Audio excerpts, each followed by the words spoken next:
Thank you so much. इस car को बनाने का हमारी कंपनी का सपना तो था ही, साथ ही न्यू जनरेशन को हम लोग एक ऐसी कार देना चाहते थे जिसमें बैठ के वो लोग कूल और फैंसी फील करें, जैसी feel American and German brands की कार में होती है। अब आपका ज्यादा वक्त ना लेते हुए let me introduce to you the most valuable gift to our nation. Ayan, please come. Vicky, can I have the remote, please? Yeah. There you go. Future is all yours.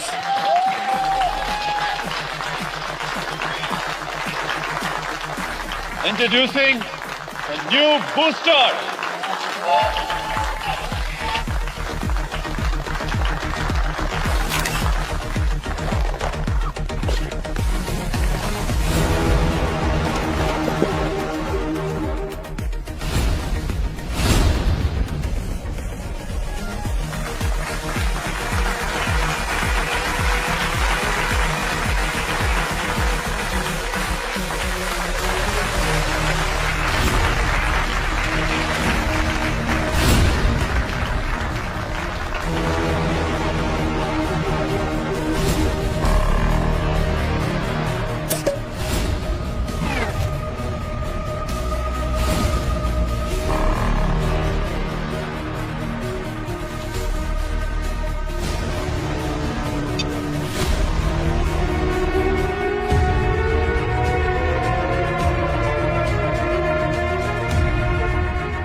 वेद,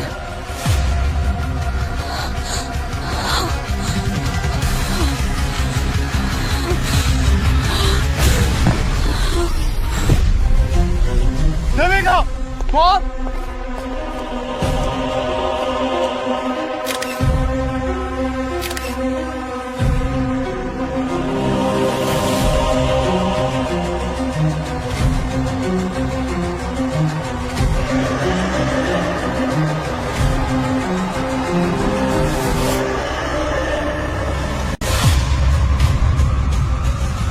क्या ये कोई नई तरीके का डार्क पब्लिसिटी स्टंट है? अगर है तो 3 निशाने पर लगाए, क्योंकि ये इवेंट हर जगह वायरल हो चुका है। आमतौर पर कार के साथ उसके फीचर्स लॉन्च होते हैं, लेकिन बूस्टर के साथ लॉन्च हुई है उसकी ड्राइविंग सीट पर बैठी हुई एक डेड बॉडी। आज जहां पर बुकिंग्स के लिए कस्टमर्स की लंबी लाइन होनी चाहिए थी, आज वहीं पर आई हुई है CID की टीम।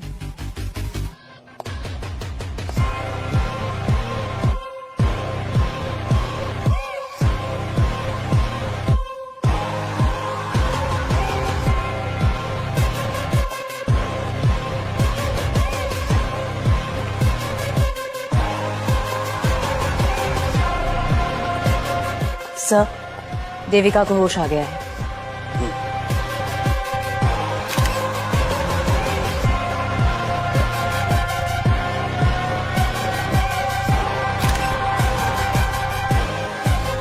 सर, जब हमने पहले बॉडी को देखा था तो एकदम चट्टान जैसे कड़क थी। अब देखिए सर, धीरे धीरे इसका रंग रूप बदलता जा रहा है। लगता है बॉडी फ्रोजन थी पंकज, जबरदस्ती कार में बिठाया गया है। 20 साल पहले वेद गायब हुए थे और आज अचानक से ऐसे यूं। वेद आपके क्या लगते थे? इनके पहले पति थे और मेरे कजन। साहब, वो वेद जैसे दिख रहे हैं, वो वेद नहीं है। वेद को गए हुए तो 20 साल हो गए हैं। और हाँ, वो जो बॉडी पे टैटू है ना, वो वेद जैसा ही है। वो तो 20 साल पहले लद्दाख में बर्फ में। सर, आई एम श्योर कोई ना हमारे साथ प्रैंक कर रहा है। हाँ, आप चेक करिए ना। और आजकल तो आपको पता है ना, 3D वाले मॉडल्स कितनी इजीली बन जाते हैं। ये नकली है।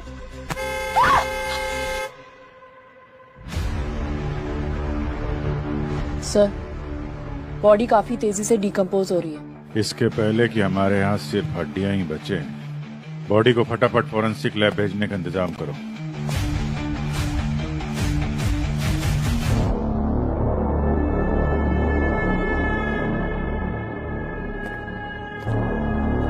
बीवियां कभी झूठ नहीं बोलती हैं। इस आदमी को मरे हुए लगभग 20 साल हो गए।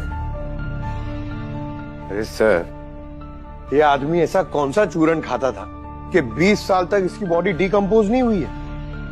पंकज, मैंने इस आदमी के मसल टिश्यूज और ब्लड सेल्स बहुत अच्छी तरह से चेक किया, और जिस तरीके का माइक्रो बैक्टीरिया इसकी बॉडी में मिला है, उससे साबित होता है कि इस आदमी की लाश किसी ऐसी जगह पर दबी हुई थी जहां चारों तरफ बर्फ ही बर्फ थी। एकदम ठंडा इलाका। क्या? हाँ, ऑलमोस्ट -20 डिग्री टेम्परेचर। और इतना कम टेम्परेचर इंडिया में सिर्फ हिमालय के हाई एल्टीट्यूड एरिया में मिलता है और कहीं नहीं। लेकिन अगर 20 साल से किसी मरे हुए इंसान की लाश कहीं दूर पहाड़ों में दबी हुई थी, तो फिर ये अचानक मुंबई कैसे आ गई? अरे ऐसा कौन सा स्पीड पोस्ट है कि लाश वहाँ पहाड़ों से या मुंबई एक कार की सीट में आ गई? पंकज, अभी लाश स्पीड पोस्ट से आई है या टाइम ट्रेवल करके आई है, ये पता लगाना तुम लोगों का काम है ना। हाँ, लेकिन मैं तुम्हें ये बता सकता हूँ कि ये लाश कब बाहर आई है। सर, तो पूरी बात बताइए ना, आप ऐसे किस्तों में क्यों बोल रहे हैं? ये लाश 12 से 13 घंटे पहले बाहर आई है। क्या? हाँ, सिर्फ 12 से 13 घंटे पहले? बिल्कुल। जिस तरीके से इसके मसल टिश्यूज टूट टूट करके गिर रहे हैं और जिस तरीके से इसका स्किन का कलर बदलता जा रहा है, उससे बात साफ पता चलती है कि किसी लो टेम्परेचर से इस लाश को बाहर आने में सिर्फ 12 से 13 घंटे लगे, बस। सब वेद को ना पैराग्लाइडिंग का बहुत शौक था, इसीलिए ही वो लद्दाख जाते थे। वहाँ पर कोई कंपनी थी जो पैराग्लाइडिंग करवाती थी। बस वहीं पर पैराग्लाइडिंग करते टाइम जब लैंड कर रहे थे तो एवलांच हो गया और वेद बर्फ में फंस गए। उसके बाद वेद कभी मिले ही नहीं हमें। वो कंपनी कौन सी थी जो ये पैराग्लाइडिंग वगैरह करा रही थी? 20 साल पुरानी बात है, नाम तो याद नहीं है। और वैसे भी वेद भाई साहब अपनी सारी बुकिंग्स खुद करते थे। तो बुकिंग की डेट तो याद होगी ना आपको? हाँ सर, वो मैं कैसे भूल सकती हूँ। 3 सितंबर 2004। भूमि, फाइंड इट। क्या 2004 में? अब मैडम, इतनी पुरानी बात कौन ही याद रखेगा। पर हाँ, झूठ नहीं बोलूंगा कि कभी कभार बर्फीले तूफानों में ऐसे हादसे अक्सर हो ही जाया करते हैं। और ये पैराग्लाइडिंग का खेल तो है ही रिस्की। और सच कहूँ तो इसी एडवेंचर की वजह से लोग आते हैं इसको करने के लिए। पर हम अपनी सेफ्टी में कोई कसर नहीं छोड़ते हैं, पूरा ध्यान रखते हैं सेफ्टी का। तो मैं आपकी कंपनी के बारे में कहाँ कुछ बोल रही हूँ रवि जी। मैंने वेद की जो डिटेल्स दी है आपको, आप बस वो चेक करके बता दो कि वो 20 साल पहले आपके यहाँ आए थे कि नहीं। रिकॉर्ड्स तो होंगे ना आपके पास। आप मुझे थोड़ा वक्त दीजिए, मैं सब कुछ चेक करके आपको कॉल बैक करता हूँ। थोड़ा अर्जेंट है। जी मैडम। सर, ये पिछली रात का फुटेज है। यहाँ पोडियम पर गाड़ी खड़ी है और सर इस वक्त गाड़ी के अंदर कोई भी नहीं बैठा। फिर इस कार को कवर कर दिया जाता है।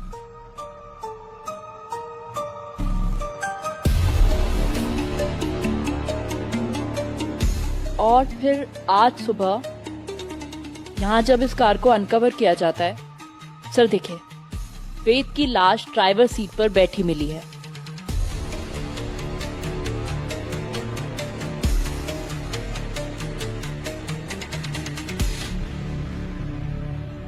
सर, सब कुछ तो हमारी आंखों के सामने है, फिर लाश गाड़ी में आई कहाँ से? अपने ये सीसीटीवी के साथ किसी ने छेड़खानी तो नहीं की? लगता तो नहीं है सर।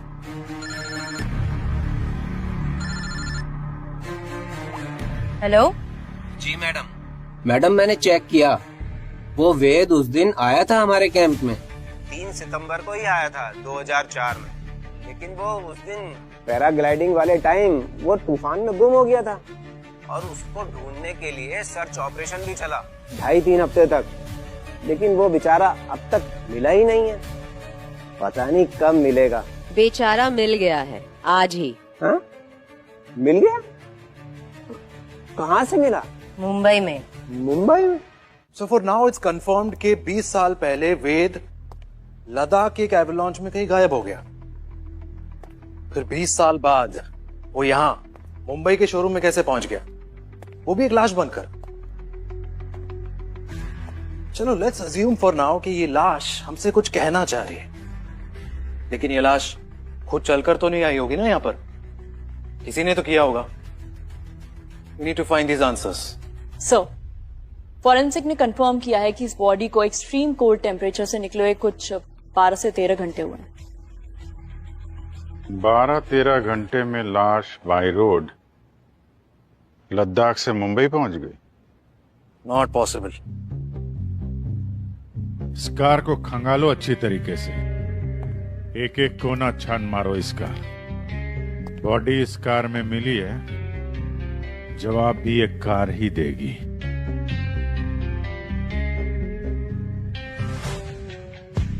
यार बहुत बुरी किस्मत है इस गाड़ी की तो। इसका बर्थडे मनाया नहीं कि डेथ सर्टिफिकेट जारी हो गया इसका। सच में सर, इस कार को तो अब कोई भी नहीं लेगा।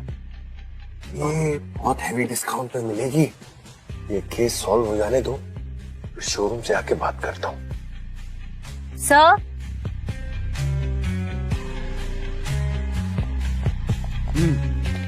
सर यहाँ से बहुत अजीब स्मेल आ रही है। हाँ सर, कोई केमिकल जैसी स्मेल है। कार तो एकदम ब्रांड न्यू है, तो किसी भी तरह का केमिकल का स्मेल तो नहीं आना चाहिए। हो सकता है बॉडी को डिक्की में रख के छुपाया हो।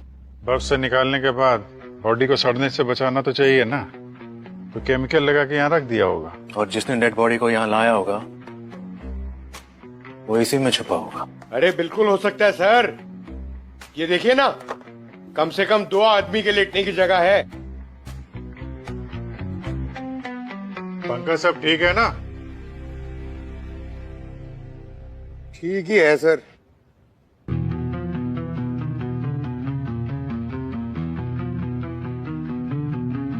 अब जरा इस डमी को वहां ड्राइविंग सीट तक लेकर जाओ।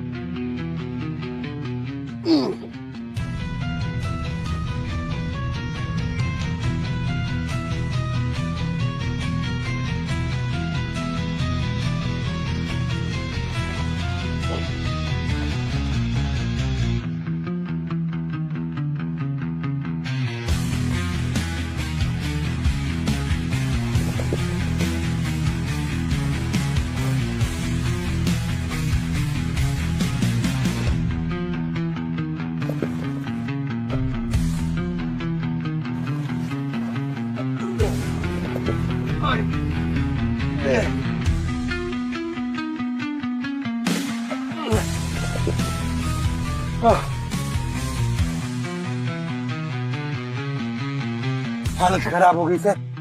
ये तो कोई तगड़ा आदमी कर सकता है सर, मेरी तरह। अगर इतना मुश्किल काम था तो जरूर सर ये किसी आदमी का है। भूमि, जरा तुम भी अपने हाथ आजमाओ। हो जाएगा सर।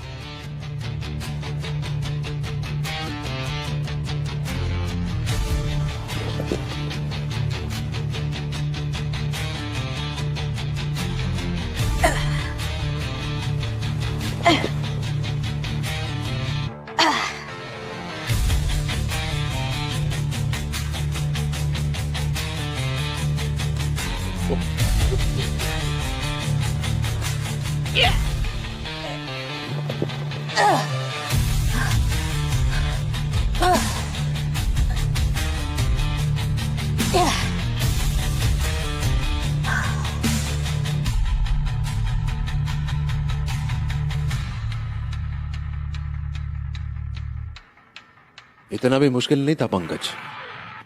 जी वो एक्चुअली सर वहाँ सीट के पीछे मेरा पैर फंस गया था, वो ऐसे करने के चक्कर में। अच्छा, मतलब बॉडी को शिफ्ट करने वाला आदमी या औरत भी हो सकती है। और वो जो कोई भी है उसको यहाँ के सीसीटीवी कैमरे की पोजीशन के बारे में पता है, इसलिए बगैर कैमरे में आए इस काम को अंजाम दे दिया। तो मतलब कोई घर का ही मेंबर होगा। ठीक है, तो फिर उनकी शोक सभा में शामिल होके आते हैं हम लोग। ये कह रहे हैं कि वेद की शोक सभा रखो। भला एक ही आदमी की मौत का मातम मैं बार बार कैसे बना सकती हूँ? बहुत मुश्किल से ट्रॉमा को भूलकर बाहर आई थी और फिर वही सब करूं। और अयान कहाँ था तब? जब वेद लापता हुई तो अयान मेरे पेट में था।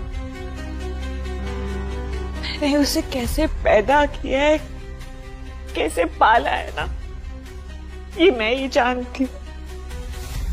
और आज वही बच्चा मुझे गालियां दे रहा है। गाली नहीं दे रहा मैं, पर हाँ गुस्सा हूं, बहुत गुस्सा हूं। और क्यों ना हो गुस्सा, जिनके पीछे अपनी पूरी लाइफ डैडी डैडी करके घूमता रहा, आज पता चल रहा है कि वो मेरे डैडी है ही नहीं। अरे बच्चा नहीं हूं मैं, पहले क्यों नहीं बताया कि मेरे डैडी कोई और थे? कैसे बताता उसे? आजकल के बच्चे एक दिन में तो डिप्रेशन में चले जाते हैं। और फिर देविका को भी संभालना था। सुसाइड करने की बात कर रही थी वो। वेद भाई साहब को तो मैं पहले ही खो चुका था। मैं नहीं चाहता था कि उनकी फैमिली को कुछ भी हो, और इसीलिए मैंने देविका से शादी की और अयान को अपना नाम दिया। क्या जरूरत थी अभिषेक को ये सब करने की? पर उसने ये सब किया, वरना वेद की बहन नैना हमें सड़क पर लाने का पूरा इंतजाम कर चुकी थी। नैना? क्या था नैना ने? पापा का पूरा बिजनेस मैंने संभाला था। उस वेद को तो दुनिया घूमने से फुर्सत नहीं थी। जब सारी मेहनत मेरी थी तो क्या हुआ, कंपनी से मैंने अपना स्टेक बढ़ाने की डिमांड कर ली। लोग इसे लालच बोलते हैं, लेकिन मैं इसे अपना हक बोलती हूँ। जिसे आप अपना हक कह रही हैं, देविका की नजरों में वो हड़पना है। इसे कैसे बोल सकती है वो? शर्म नहीं आई उसे ये कहते हुए? जिस शोरूम में खड़े रह के उसने वो कार लॉन्च की थी, वो शोरूम मेरे पैसे से चलता है। ऑटोमोबाइल कंपनी मेरी है। महीने महीने पैसे भेजती हूँ मैं उसे और उसके बेटे की परवरिश के लिए। वो तो कह रही थी कि अभिषेक उन सबको संभालता है।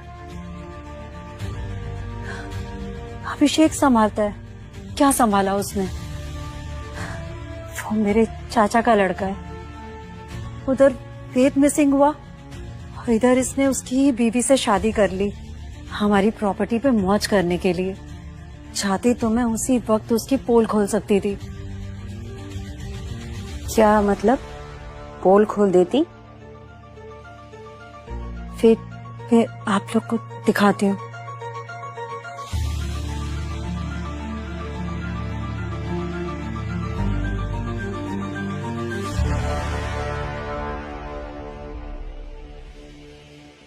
ये देख फैसा, देविका से शादी करने से पहले अभिषेक ने किसी श्वेता नाम की लड़की से भी कोर्ट में शादी की थी।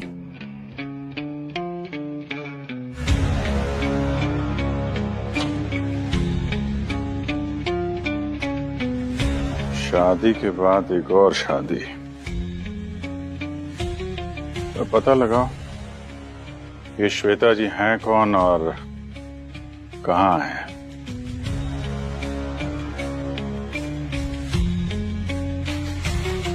5 मिनट के लिए देखने दीजिए ना, वो हमारे फैमिली मेंबर थे।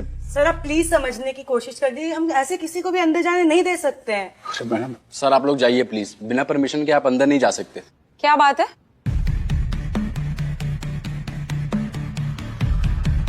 मैम वेद मेरे हस्बैंड थे और आयान उन्हीं का बेटा है। आज तक हमने आयान को ये नहीं बताया कि वेद उसके पापा थे। प्लीज आखिरी बार मेरे बेटे को उसके पापा की शक्ल देखने दीजिए ना। ये फॉरेंसिक लैब है, यहाँ बहुत सारे कॉन्टेमिनेशन होते हैं और बॉडी के कांटेक्ट में आने से पहले बहुत सारे प्रिपरेशन करने पड़ते हैं। आप लोग जाइए, पहले परमिशन लेकर आइए, उसके बाद ही मैं आपको अंदर अलाउ कर सकती हूँ।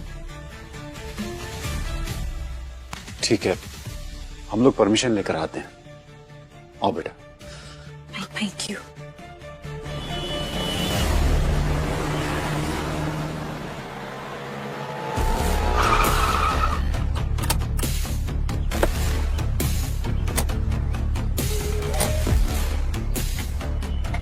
सिक्योरिटी। हाँ जी कहिए। ये जो सामने वाली बिल्डिंग रेनोवेशन पे गई है, सुना है कि उसके काफी सारे ओनर्स इस बिल्डिंग में शिफ्ट हुए हैं। हाँ वहाँ से तो काफी सारे लोग यहाँ रह रहे हैं। तो उनमें से कोई श्वेता नाम की औरत भी रह रही है क्या? अब मैडम इतना बड़ा सोसाइटी है, इसमें तो 2500 श्वेता रहती होगी। वो तो ठीक है, लेकिन अच्छा जरा याद करके बताओ कि 40 साल के आसपास की कोई लेडी है क्या? हाँ एक तो तीसरे मंजिले पे है जो श्वेता नाम की एक 40 लगभग है वो।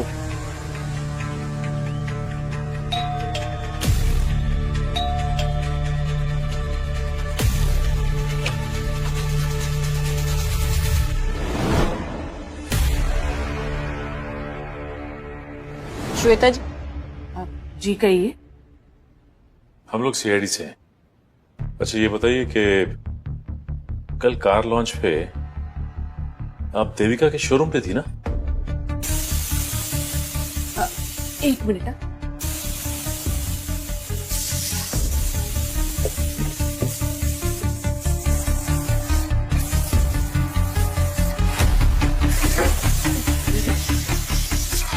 लगता है दाल गल गई। आपने हमारी बात का जवाब नहीं दिया। हाँ मैं गई थी, मेरा बेटा वहाँ फ्लोर मैनेजर है। और आपके हस्बैंड कहाँ है? ये आप सब मुझसे क्यों पूछ रहे हो? सवाल तो बनता है ना, जब एक ही आदमी ने दो शादियां की। आपका मैरिज सर्टिफिकेट।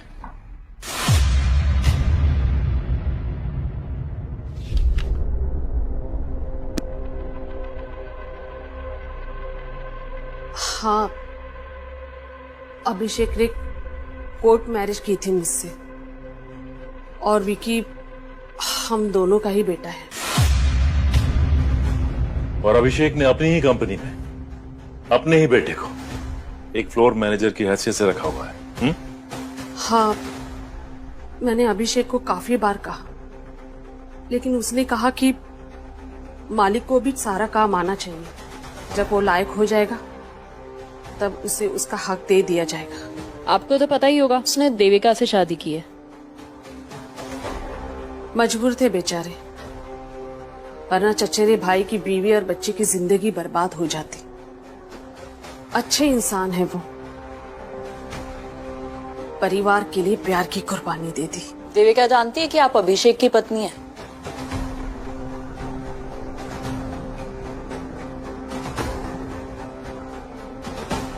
अच्छा ये विकी अभी कहाँ है? मुझे नहीं पता, कल से वो घर नहीं आया, मुझे थोड़ी ना वो बता कर जाता है। एनीवे, फिलहाल हम चलते हैं।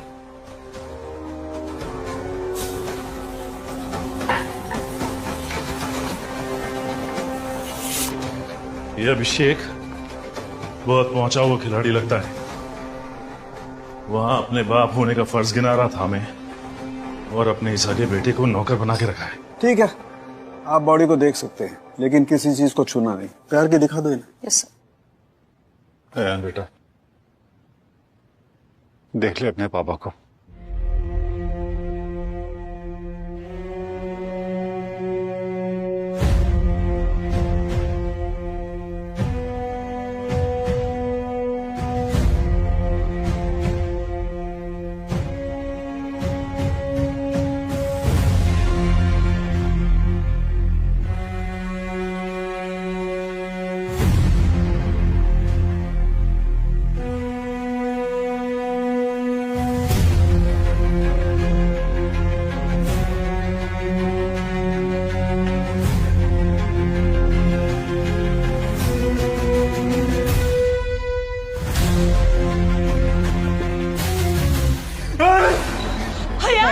सावधान बेटा, सावधान में आपको। हाथ हाथ कहाँ है सर? क्या हुआ? सर बॉडी के हाथ नहीं है। क्या मजाक कर रही हो? बॉडी के हाथ? माय गॉड,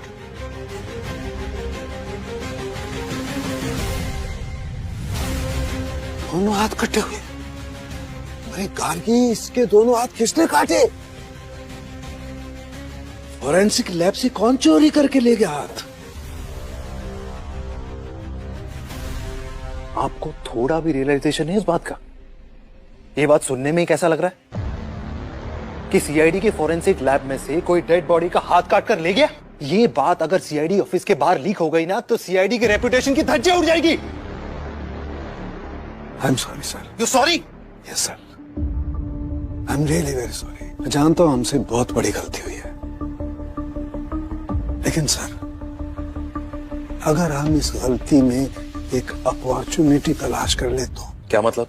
मतलब ये सर कि अगर हम ये पता लगा लें कि ये कटे हुए हाथ दरअसल किसके काम आ सकते हैं तो सर शायद हम इस केस को और ज्यादा जल्दी से सॉल्व कर सकते हैं। I think is right. अब चोरी हो ही गई है तो हमें इसका फायदा उठाना चाहिए। Yes sir. Super, mind blowing. नहीं, गुड गोइंग, वेरी गुड। कल स्टाफ के अलावा फॉरेंसिक लैब में और कौन कौन आया था? कोई भी नहीं सर। मैं तो आईडी कार्ड और रजिस्टर में एंट्री के बिना किसी को यहाँ पे झांकने तक नहीं देती। बड़ी बड़ी बातें मत कीजिए, कोई तो आया था यहाँ पे। प्रेशर दिखाओ। जी sir. Shield and shine company, ये दो लोग कौन है? सर ये तो सैनिटाइजेशन वाले, ये रेगुलर आते रहते हैं यहाँ पे। हाँ सर, वो 2 हफ्ते में एक बार विजिट करते हैं। फॉरेंसिक लैब है तो सैनिटाइजेशन की जरूरत पड़ती रहती है, उनसे टाई अप है सर हमारा। शील्ड एंड शाइन कंपनी, पता लगाओ किन दो लोगों को भेजा था उन लोगों ने यहाँ पे।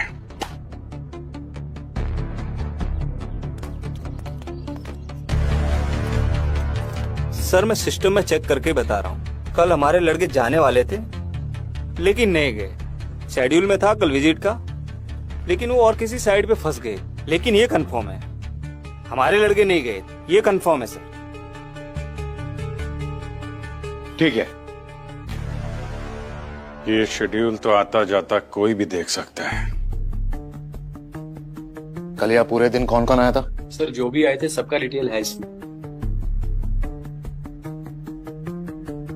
ये अभिषेक, देविका, अयान, ये तीनों क्या कर रहे हैं आज यहाँ? सर डेड बॉडी देखने आए थे। अयान को आखिरी बार अपने डैड से मिलना था। सर वो लोग तो कल भी आए थे और बिना परमिशन के मैंने उन्हें जाने नहीं दिया सर। कल भी आए थे वो लोग यहाँ पे? जी सर। और यहीं खड़े थे जहाँ पे हम लोग खड़े? Yes sir. फिर तो इस शेड्यूल पे उन लोगों की भी नजर पड़ी होगी। वो सैनिटाइजेशन वालों की कोई शक्ल देखी तुमने, उनका चेहरा? सर वो तो मास्क और यूनिफॉर्म से पूरी तरीके से कवर थे, तो हमने बस डेटा एंट्री की और उन्हें जाने दिया।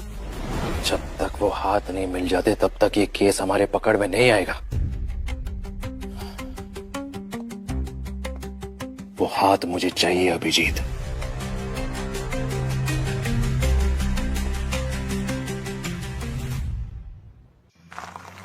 हाँ सर ये तो है, लेकिन ये 3 से 5 का समय ना बड़ा अजीब सा होता है। हाँ, हम लोग सोते हैं, क्रिमिनल जग जाते हैं।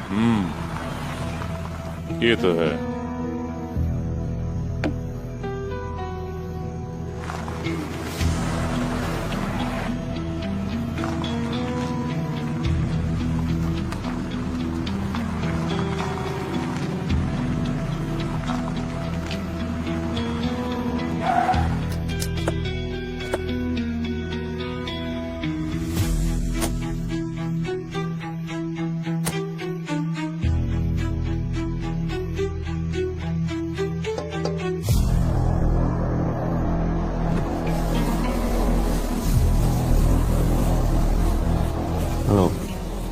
Need any help?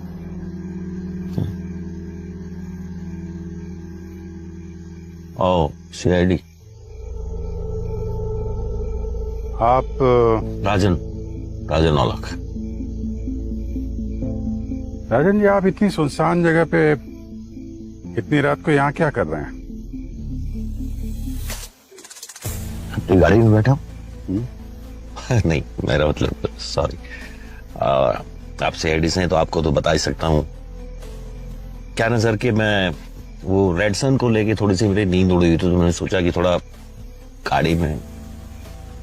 Red Sun? आप लोगों ने सुना नहीं रेड सन के बारे में?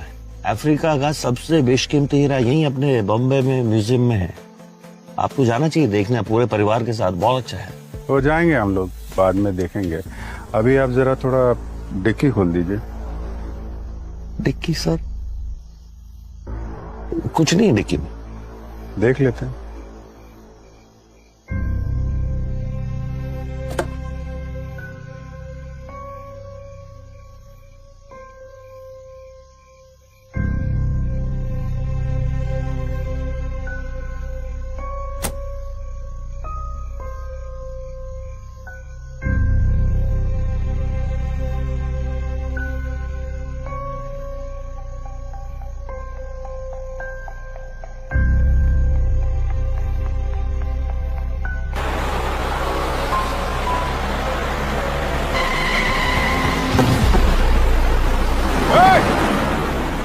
रुक।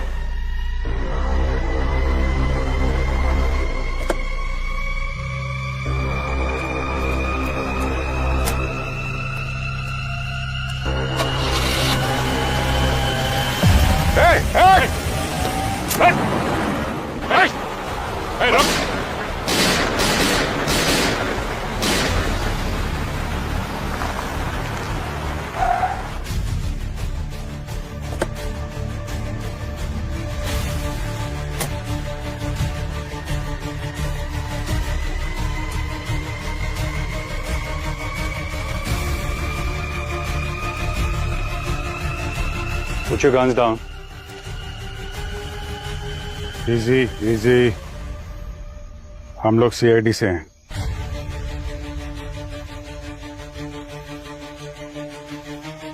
गोली आप लोगों ने चलाई थी? जी हाँ, गोली हम ही ने चलाई। हम लोग पेट्रोलिंग पे थे और यहाँ पे एक आदमी खड़ा था। हमको शक हुआ और उससे डिक्की खोल के दिखाने के लिए कहा, लेकिन मौका मिलते ही भाग गया। दिखने में कैसा था? अच्छी हाइट थी, लंबा चौड़ा था, वेल बिल्ट। राजन नाम बताया था उसने। राजन? कब से पीछा कर रहा हूं उसका। He's the most wanted jewel thief. वो और उसका partner Rehan Roy Red Sun को चुराने की फिराक में है। हाँ, कुछ अफ्रीकन रेड सन की बात कर तो रहा था वो। 25 अप्रैल को एक चोरी कर चुका है। अब रेड सन तक पहुंचने से पहले उसे पकड़ना पड़ेगा। किस डायरेक्शन में गया? ओ, इधर ही सीधा गया वो। Okay, thank you officers. All the best.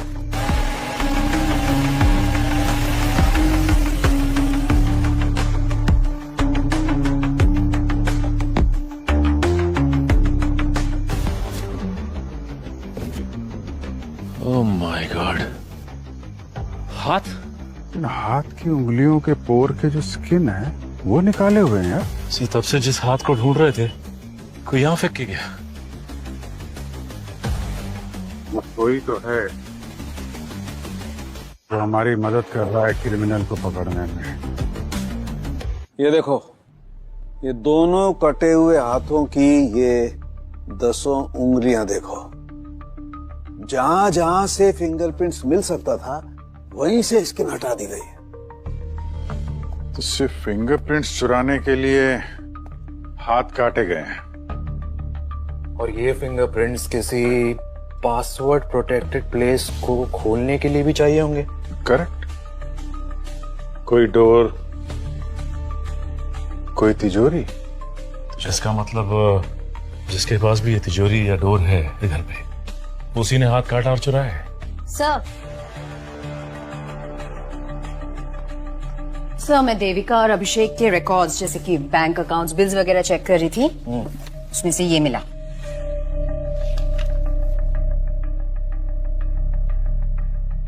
What? 1.5 lakh बिजली का बिल?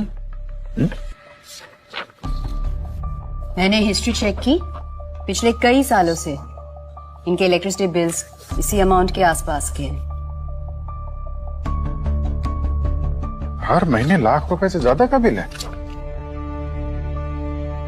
ये देविका, अभिषेक, ये क्या घर में एक फैक्ट्री चला रहे क्या? हर महीने लाखों का बिल, वो भी बिजली का। चल क्या रहा है? इतना एसी क्यों चला रहे हैं ये लोग? मतलब घर में शिमला बनाना है क्या? एक मिनट, क्या बोला तुमने? सर मैंने तो बोला बस कि घर में शिमला बनाना है क्या? शिमला? लद्दाख भी तो बना सकते हैं। पंकज, तुम लद्दाख के लिए निकलो तुरंत। जिस कैंपिंग कंपनी के लिए वेद ने पैराग्लाइडिंग की थी उसकी सारी डिटेल्स निकालो, सारे प्रूफ चाहिए मुझे। Okay, come on. अभिजीत, कल रेड मारने की तैयारी कीजिए। अच्छा। अब ये कटे हुए हाथ ही हमें उनके गले तक पहुंचाएंगे।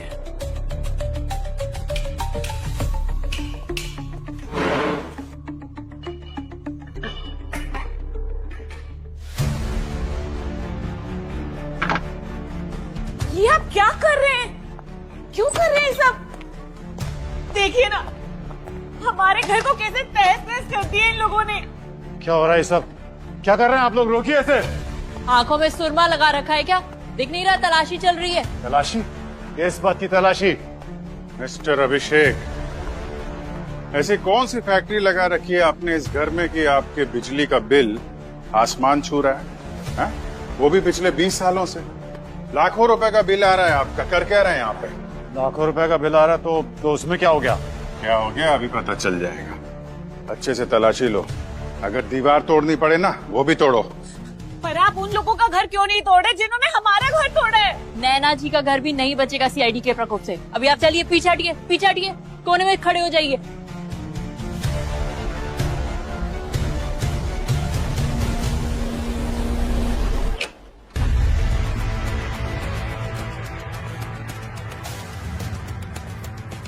ये रहा सर्च वारंट नैना जी, ध्यान से पढ़िए इसे, फिर बाद में मत कहिएगा कि सीआईडी ने मेरा घर उलट पुलट कर दिया।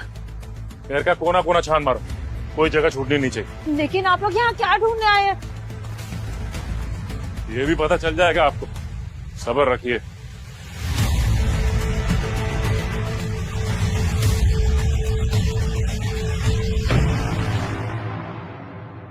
सर मैंने तो मैडम को फोन पर सब बता दिया था, कैसे वो वेद बर्फीले तूफान में गुम हो गया था।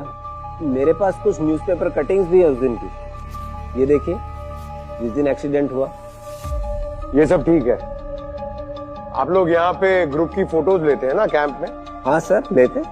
तो वेद की 3 सितंबर 2004 की ग्रुप फोटो दिखाइए।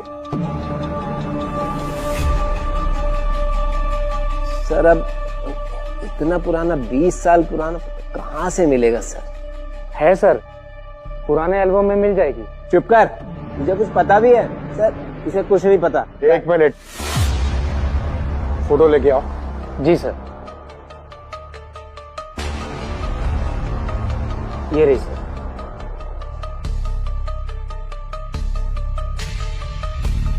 इसमें वेद कौन है बताओ? ये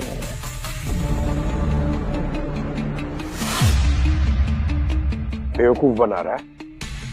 वेद कैसे दिखता है मैं जानता हूँ। सही सही बता क्या चक्कर है, वरना तुझे यहीं पर ठोक दूंगा। नहीं नहीं नहीं सर, मैं सब सच बताता हूँ।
सर।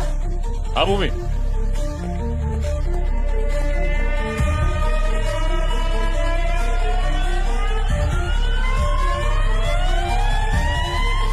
डेफिनेटली यहाँ कुछ है।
हाँ पंकज।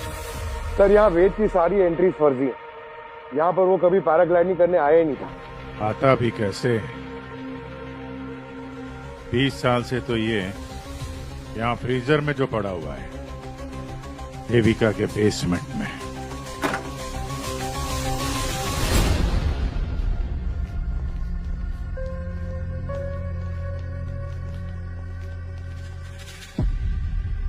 क्या बात है, बेसमेंट के अंदर अच्छा खासा लॉकर बना हुआ है। नैना जी, आप इस डिजिटल लॉकर का पासवर्ड देंगी या फिर इसके लिए भी हमें काम करना पड़ेगा?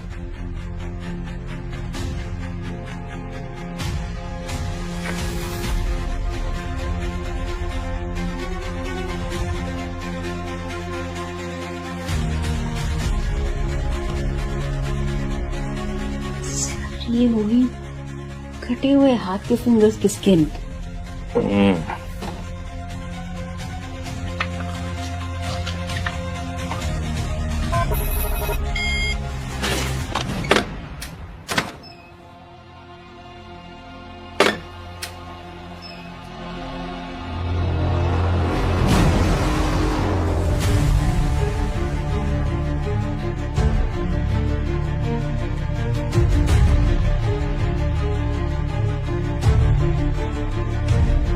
सारा सोना?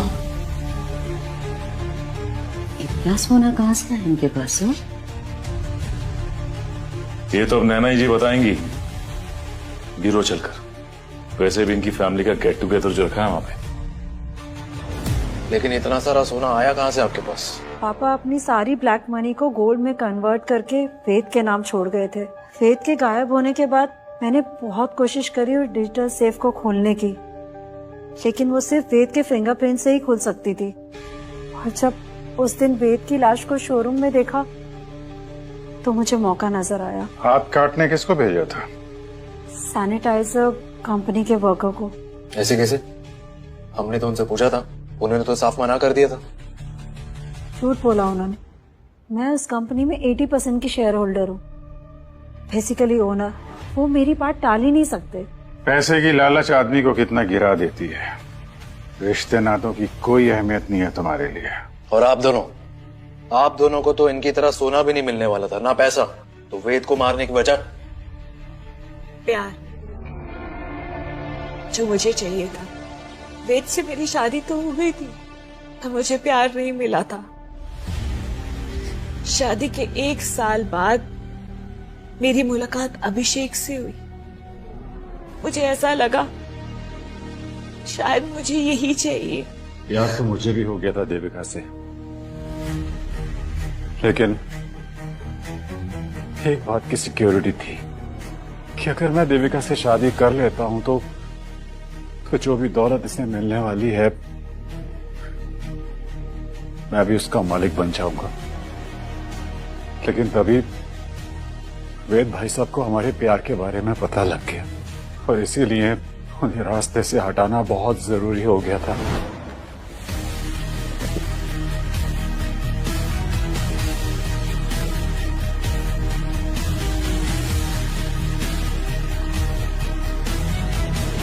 लेकिन उन्हें मारने के बाद हमें पता लगा कि एक पुश्तैनी तिजोरी है और उसे पाने के लिए हमें वेद भाई साहब की लाश को संभाल के रखना पड़ेगा, क्योंकि उनकी लाश ही उस तिजोरी की चाबी है। बहुत लंबा इंतजार किया आप लोगों ने, 20 साल। फिर तुम लोगों को एक कहानी की जरूरत थी कि वेद पैराग्लाइडिंग करते हुए मारा गया, है ना? हाँ, लद्दाख की उस कैंपिंग कंपनी के मालिक को मैंने 10 लाख रुपए पे किए ताकि वो झूठी खबर फैला सके। हाँ, इतने सालों तक हमने उस लाश को छुपा के रखा, पर पता नहीं उस दिन शोरूम में वो लाश कैसे आ गई। उसे अयान लेकर आया था।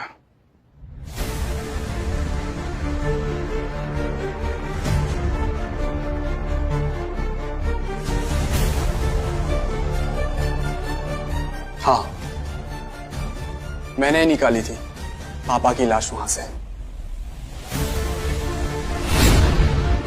एक दिन मुझे मेरे ही घर में छिपा हुआ एक बेसमेंट मिला। नीचे गया तो वहां पे फ्रीजर में एक लाश पड़ी हुई थी जिसकी शक्ल बिल्कुल मेरी तरह थी। फिर मैंने इन दोनों को एक्सपोज करने के लिए विक्की की मदद से पापा की लाश को शोरूम तक पहुंचाया।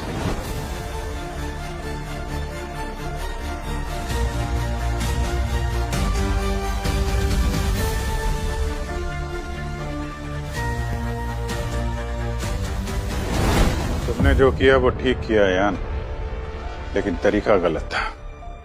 तुम्हें सीधे पुलिस के पास जाना चाहिए था।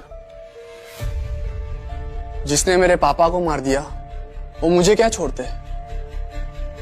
अपनी पावर का गलत इस्तेमाल करके मुझे भी मरवा देते ये लोग। और मुझे पता था अगर सीआईडी इस केस में इन्वॉल्व हो गई तो ये दोनों बिल्कुल नहीं बच पाएंगे।